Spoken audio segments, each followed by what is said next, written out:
नमस्कार, हरिभूमि टीवी पर आपका स्वागत है।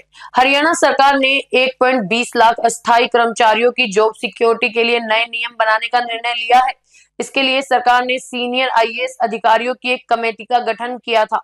कमेटी ने नियमों के मसौदे को तैयार कर लिया है और अब इसे मुख्यमंत्री नायब सिंह सैनी के पास मंजूरी के लिए भेज दिया गया है। मुख्य सचिव अतुल अग्रवाल ने इस मसौदे को मुख्यमंत्री नायब सिंह सैनी को मंजूरी के लिए भेज दिया है।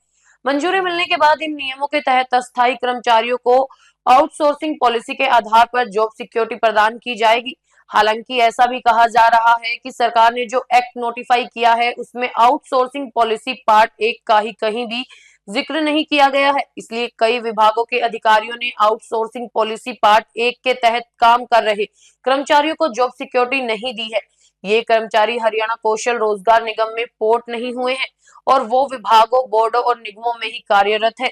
नए नियमों के मसौदे से ये स्पष्ट हुआ है कि अस्थायी कर्मचारी वही होते हैं जो आउटसोर्सिंग पॉलिसी पार्ट 1 के तहत काम कर रहे हैं। इसके अलावा एक्ट के तहत ये भी कहा गया है कि यदि किसी अस्थायी कर्मचारी को 15 अगस्त 2024 तक 5 साल हो गए हैं और उसका वेतन 50,000 रुपए से कम है तो उसे जॉब सिक्योरिटी दी जाएगी। नए नियमों में कॉन्ट्रेक्चुअल इम्प्लॉयमेंट से तात्पर्य उन कर्मचारियों से है जो पूर्णकालिक आधार पर एग्रीमेंट पर काम कर रहे हैं या जो आउटसोर्सिंग पॉलिसी पार्ट 1 या पार्ट 2 के तहत या हरियाणा कौशल रोजगार निगम के माध्यम से संबंधित विभाग में तैनात है। सरकारी संस्थाओं जैसे विभाग, बोर्ड, निगम, प्राधिकरण में काम करने वाले योग्य संविदा कर्मचारियों को जॉब सिक्योरिटी मिलेगी। इनमें से वो कर्मचारी जो आउटसोर्सिंग पॉलिसी के तहत कार्यरत है उन्हें सरकारी संगठन के तहत शामिल किया जाएगा।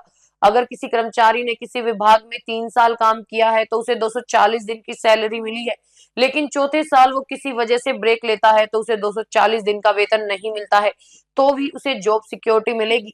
यदि वो 5वें और छठे साल में 240 दिन का वेतन हासिल करता है।